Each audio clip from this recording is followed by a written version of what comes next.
21শে Challenger কাপে রাঙ্গামাটির কৃতি সন্তান সুদর্শন চাকমা এবং রাজন চাকমার গোল্ড এবং ব্রোঞ্জ পদক অর্জন। এস.এম. শ্রাবণ মাহমুদের প্রতিবেদনে বিস্তারিত। শুক্রবার 28 ফেব্রুয়ারি সকাল 8 ঘটিকার সময় হতে রাত 10 ঘটিকা পর্যন্ত চট্টগ্রামের এলজিডি ভবনে 21শে চ্যালেঞ্জার কাপ 2025 অনুষ্ঠিত হয়।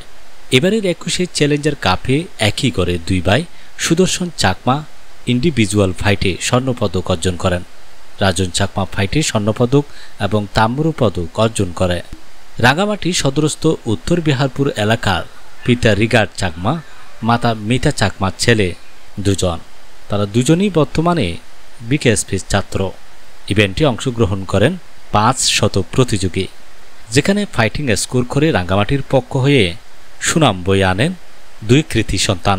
তাদের অর্জন 2টি গোল্ড এবং একটা ব্রোঞ্জ পদক।